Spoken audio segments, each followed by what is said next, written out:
Hi hello నమస్తే.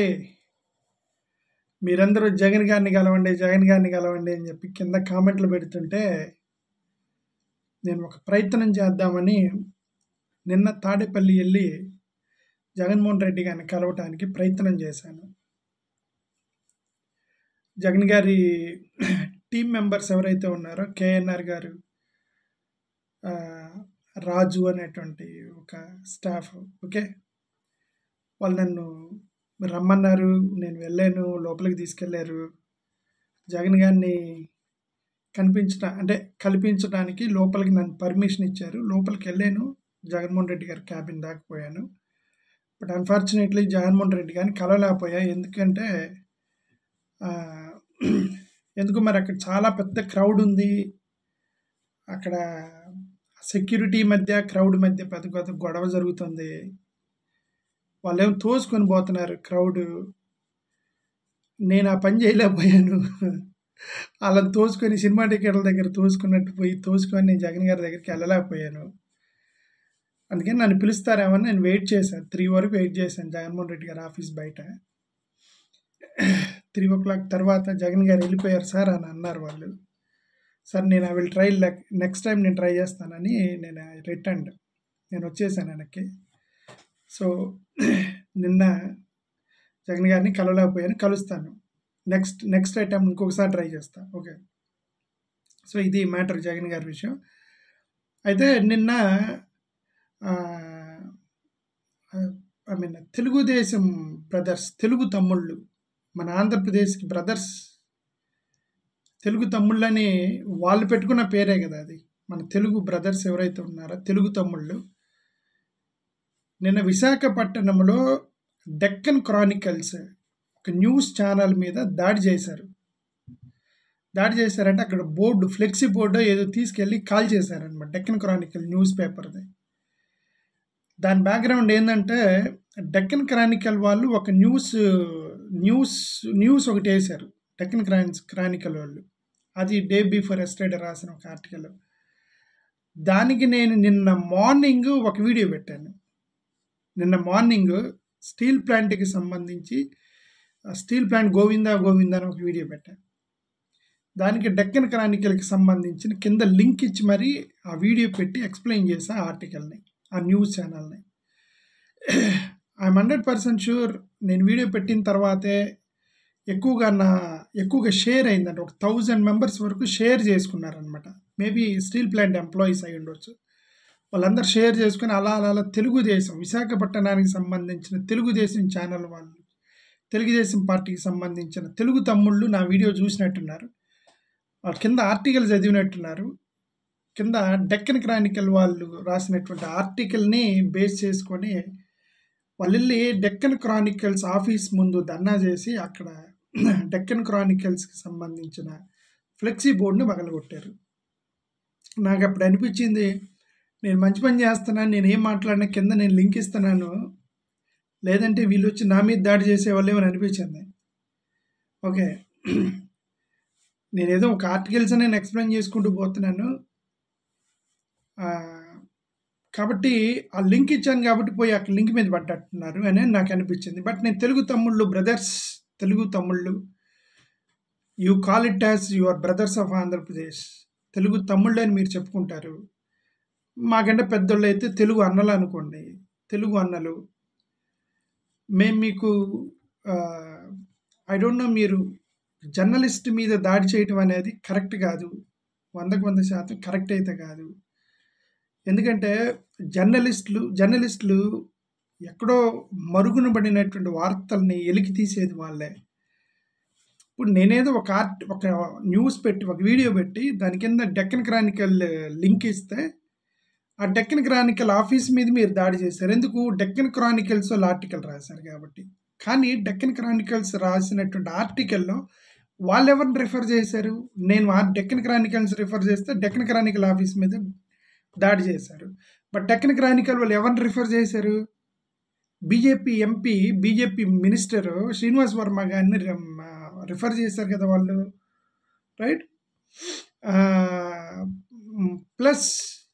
Plus ఇంకొక తెలుగుదేశానికి సంబంధించిన ఇంకొక నాయకుడిని ఎవరన్నా రిఫర్ చేశారు ఆర్టికల్లో. ఇప్పుడు మీరు డెక్కన్ క్రానికల్స్ చదివి, అంటే ఇప్పుడు నా వీడియో చేసి దాని కింద డెక్కన్ క్రానికల్ బేస్ చేసుకుని వీడియోని పెట్టాను. డెక్కన్ క్రానికల్ దాడి చేస్తే డెక్కన్ క్రానికల్ వాళ్ళు రిఫర్ చేశారు కదా ఒక వ్యక్తిని, ఇదిగో ఈ వ్యక్తి ఇలా అన్నాడు, ఇదిగో మినిస్టర్ గారు ఇలా అన్నారా, మరి అక్కడ కదా మీరు వెళ్ళి ధర్నా చేయాలి. Telugu brothers, my dear Telugu సహోదరులకి చెప్తున్నాను ఇది, రైట్? ఆ వర్డ్ వినటానికి బాగుండిద్ది, తెలుగు తమ్ముళ్ళు, తెలుగు అన్నలు అనేది వినటానికి బాగుండిద్ది. But please be like brothers only. మీరు కూడా బ్రదర్స్ లాగానే ఉండండి. జర్నలిస్టులకి మీరు బ్రదర్లు కాదా? Are you not brothers to journalists? Telugu Desam కార్యకర్తలకి రిక్వెస్ట్ ఏంటంటే, are you not brothers to journalists? జర్నలిస్టులు కూడా మీ వాళ్ళే కదా. జర్నలిస్టులు కూడా తెలుగు తమ్ముళ్ళు, వాళ్ళు కూడా తెలుగు తమ్ముళ్ళు అని పిలుస్తారు కదా జర్నలిస్టులు మిమ్మల్ని. మీరు వెళ్ళి వాళ్ళ ఫ్లెక్సీలు పగలగొడితే, వాళ్ళు రాసిన ఆర్టికల్లో ఒకవేళ శ్రీనివాస్ వర్మ గారిని రిఫర్ చేస్తూ వాళ్ళు ఆర్టికల్ రాసినప్పుడు తెలుగుదేశం వాళ్ళు ఏం చేయాలి? శ్రీనివాస్ వర్మ గారి దగ్గర నుంచి మీరు క్రాస్ చెక్ చేసుకున్నారా? అది ఎందుకంటే డెక్కన్ క్రానికల్ వాళ్ళు ఇలా ఆర్టికల్ రాశారు, దీంట్లో శ్రీనివాస్ వర్మ గారు అని ఆయన it is inevitable, privatisation of steel plant inevitable అని రాశాడు. ఆ మాట మీరు అన్నారా లేదా అనేది శ్రీనివాస్ వర్మ గారి దగ్గర నుంచి మీరు క్లారిఫికేషన్ తీసుకొని అప్పుడు కదా మీరు డెక్కన్ క్రానికల్స్ మీద దాడి చేయాలి. తప్పు అయితే అతను డెనీ చేస్తే నేను అనలేదని చెప్తే, సో వెళ్ళి ఒక జర్నలిస్ట్ మీడియా ఛానల్ మీద పట్టడం అనేది కరెక్ట్ కాదు my dear Telugu brothers. More over I'm very happy. మీకు కోపం వచ్చింది, ప్రైవేటైజేషన్ చేయబోతున్నారు అని కానీ మీకు కోపం వచ్చింది. పాజిటివ్ సైడ్ తీసుకుంటున్నా, I'm taking it in positive side. I'm very happy that all Telugu brothers, TDP brothers, they got very angry when somebody has written that they taken the U-turn on privatization. U turn తీసుకున్నారని వాళ్ళకి కోపం వచ్చిందంటే వాళ్ళు U turn తీసుకోలేదని అర్థం.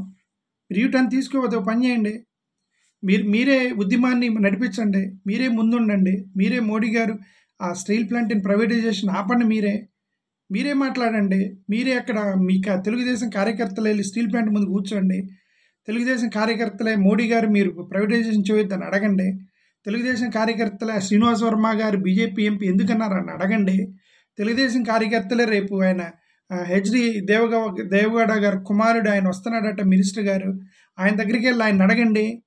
అవన్నీ చేయాలి కానీ పోయి ఆర్టికల్ రాసినటువంటి జర్నలిస్ట్ మీద పడేది ఏంటి నాకైతే అర్థం కాల. If you are so much of concerned about steel plant and steel plant people, Visakhapatnam ప్రజల మీద మీకు అంత ప్రేమ ఉంటే మీరు చేయాల్సిందే రేపు వచ్చిన హెచ్డి కుమార్ గౌడ గారి దగ్గరికి వెళ్ళి మీరు ఎందుకు ప్రైవేటైజేషన్ చేస్తున్నారని అడగండి తెలుగు ప్రజలు. అక్కడ ప్లకార్డులు పట్టుకోండి. చంద్రబాబు నాయుడు గారు ఇంతకుముందు పెట్టుకున్నారు, దాని మీద స్పెషల్ స్ట్రాటజీ మీద నల్ల బ్యాడ్జ్లు పట్టుకున్నారు, ప్లకార్డులు పట్టుకున్నారు, మోడీ గారికి వ్యతిరేకంగా ప్రే చేశారు. అది ఇప్పుడు చేయండి మీరు స్టీల్ ప్లాంట్ కోసం చేస్తే then we understand the sincerity of Telugu brothers.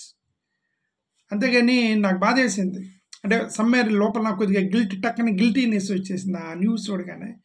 Array నేను ఒక వీడియో పెట్టి డెక్కన్ క్రానికల్ ఆర్టికల్స్లో ఇలా రాశారని నేను ఎక్స్ప్లెయిన్ చేయడం వల్ల నా వల్ల ఒక జర్నలిస్ట్ ఆఫీస్ మీద దాడి జరిగింది అనేటువంటి కొద్దిగా టక్కన ఒక బాధ వేసింది ఒక second. But after all it is a journalism, they are journalist, I'm not journalist. Okay, నేను వైఎస్ఆర్సీపీ కార్యకర్తని. నా జస్ట్ ఏదో నాకు అనిపించింది, నేను ప్రతిపక్ష పార్టీలో ఉన్నటువంటి సభ్యునిగా ప్రతిపక్ష పాత్ర పోషిస్తున్నాను అంతే తప్ప నేను జర్నలిస్ట్ని కాదు. But they are journalists, right?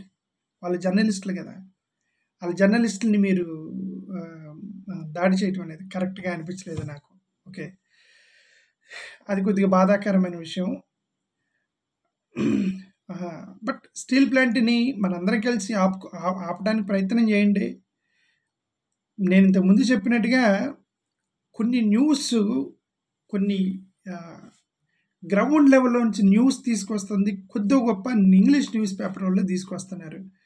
ఇప్పుడు నేను పెట్టిన ప్రతి వీడియో కూడా మ్యాక్సిమం 99% ఇంగ్లీష్ న్యూస్ పేపర్ నుంచే తీసుకుంటున్నాను. ఎందుకంటే వాళ్ళు ఎక్కడో ఈ రిమోట్ ఏరియాలో ఉన్నటువంటి ప్రాబ్లమ్స్ పట్టుకొని వచ్చేస్తున్నారు.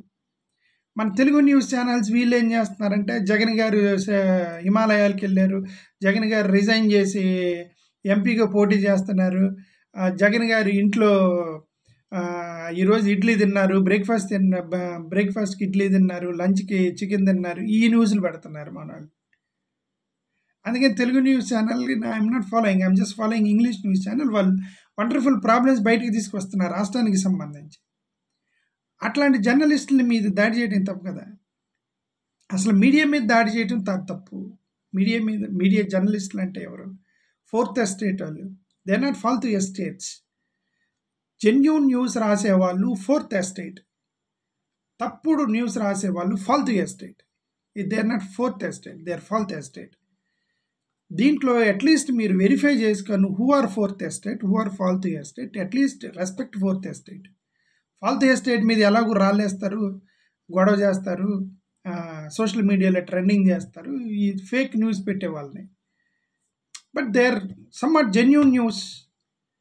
ఇప్పుడు మీరు ఆయన దక్కన్ క్రానికల్స్ మీద దాడి చేశారు, ఆయన రాశాడు రేపు పొద్దున మినిస్టర్ రాబోతున్నాడు, అది నిజమే కదా. శ్రీనివాసరావు గారు ఇలా అన్నారు, అది నిజమే కదా. టీడీపీ ఆయన మేము సెయిల్లో మెర్జ్ చేయమని అన్నాడు, అది నిజమే కదా. ఆయన రాసినంత ఆర్టికల్లో మొత్తం మ్యాక్సిమం కరెక్ట్గా రాశాడు అతను. పోయి ఆఫీస్ మీద దాడి చేయటం అనేది తెలుగు తమ్ముళ్ళు please restrain, please have patience. ప్రతిపక్ష పాత్ర పోషిస్తున్నటువంటి మాలాంటి వాళ్ళ మీద దయచేసి మీరు దాడులు చేయకండి, మీడియా మీద దాడులు చేయకండి. మీరందరూ పరిపాలన చేయండి, మేమందరం మీకు హెల్ప్ చేస్తాము. ప్రతిపక్ష పాత్ర పోషించడం అనేది ప్రభుత్వానికి మంచి జరిగిద్ది.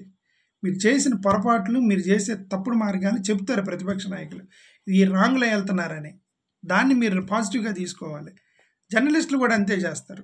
జర్నలిస్టులు కూడా పాజిటివ్గానే మాట్లాడతారు. తెలుగు తమ్ముళ్ళు, you are brothers of Andhra Pradesh, be like A brothers, act as brothers. Just name కాదు, act as brothers. Thank you dear brother Telugu తమ్ముళ్ళు, థ్యాంక్ యూ.